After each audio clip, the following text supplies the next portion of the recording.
Hola, mi nombre es Macrina Espinosa Sánchez. Soy estudiante de la licenciatura de Nutrición Aplicada y les voy a hablar de los alimentos y rutas metabólicas de la materia de bioquímica metabólica. Introducción. La alimentación, la nutrición y el metabolismo representan los pilares de la vida.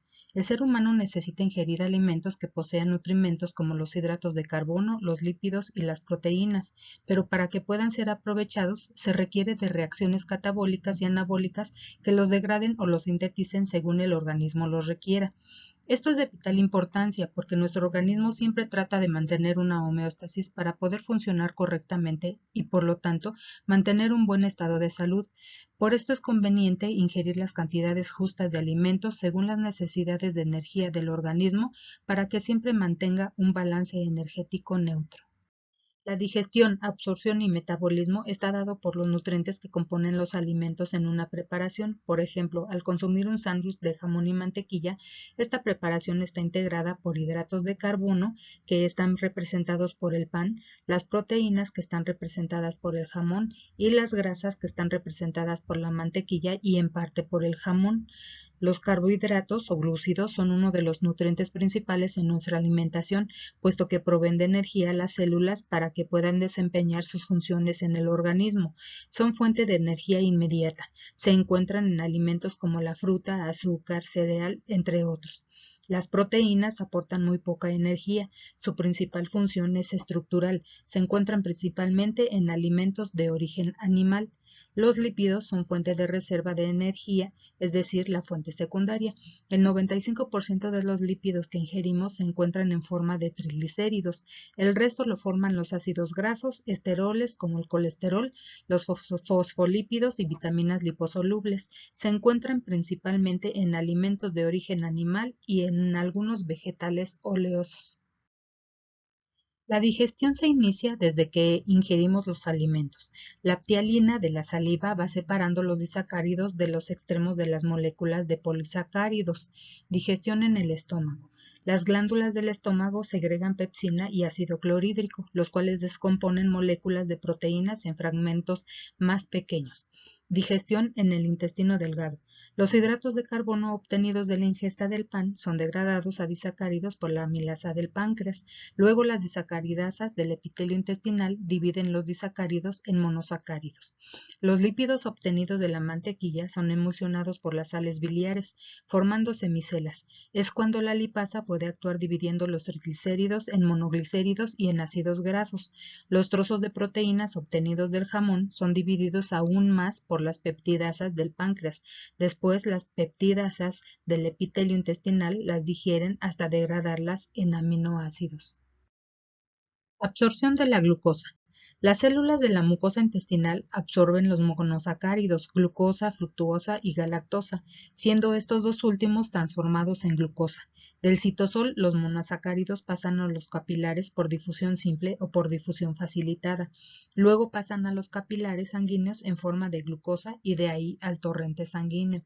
Absorción de ácidos grasos. Los ácidos grasos de menos de 10 a 12 carbonos entran directo a la vena porta. Los ácidos grasos de más de 10 a 12 carbonos y monoglicéridos son reesterificados a triglicéridos. Luego pasan a los capilares linfáticos y de ahí al torrente sanguíneo. Por su parte, los aminoácidos son absorbidos por tres mecanismos: difusión facilitada, transporte activo y pinocitosis. Luego pasan a los capilares sanguíneos y de ahí al torrente sanguíneo. Una vez dentro de las células, la glucosa, los ácidos grasos y los aminoácidos sufren transformaciones metabólicas de degradación, que es la fase del catabolismo, o se van a la fase de síntesis o anabolismo, según lo requiera el organismo. Metabolismo de la glucosa. La glucosa constituye la principal fuente de energía inmediata. Ya dentro del organismo, la glucosa es fosforilada y convertida en glucosa 6-fosfato y tiene diferentes destinos metabólicos. Si el organismo requiere del uso inmediato de energía, la glucosa obtenida del pan es degradada por la ruta de la glucólisis. Cuando las condiciones del organismo son aerobias, el piruvato se transforma en acetilcoenzima A e ingresa al ciclo de Krebs. La glucólisis anaerobia se activa cuando en el músculo hay una demanda elevada de energía, por ejemplo, en el ejercicio intenso. En este caso, el piruvato se convierte en lactato. La importancia de la glucólisis radica en el rendimiento energético y el aporte de precursores para otros procesos metabólicos, lo que depende del tejido donde ocurra y de las condiciones del organismo. Si la glucosa no es requerida de inmediato, el exceso será almacenado en el hígado y en los músculos en forma de glucógeno. Esto será por la ruta anabólica llamada glucogénesis. La función del glucógeno hepático es la de proveer glucosa a la sangre en periodos interalimentarios y la del glucógeno muscular es aportar glucosa para la obtención de energía en el propio músculo durante el ejercicio físico. La síntesis de glucógeno está regulada por hormonas, la insulina para activar a la enzima glucógeno sintetasa y el glucagón para desactivarla. Ahora bien, cuando la cantidad de glucógeno almacenado es suficiente, la glucosa sobrante se usa para la síntesis de ácidos grasos que son almacenados como triacilglicéridos. Por otra parte, cuando el organismo requiere un aumento de glucosa en sangre, se activa la ruta catabólica de la glucogenólisis, en donde el glucógeno que se encuentra almacenado en tejido muscular y hepático es degradado para obtener glucosa. La importancia de este proceso en el hígado es el aporte de glucosa a la sangre con lo que contribuye al mantenimiento de la glicemia. En el tejido muscular es utilizada solo para fines energéticos. Existe otra vía, la gluconeogénesis, que se activa cuando la ingesta de alimentos es insuficiente o existe ayuno por periodos prolongados. Vamos a suponer que el último sándwich que comimos fue nuestro último alimento, desde hace varios días o incluso semanas.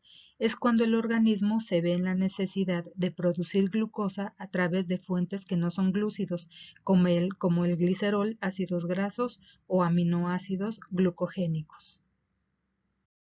Metabolismo de los ácidos grasos. Constituyen la principal reserva energética del organismo. Si el organismo necesita energía, los triglicéridos obtenidos de la mantequilla se descomponen en ácidos grasos y en glicerol que pasan a la sangre.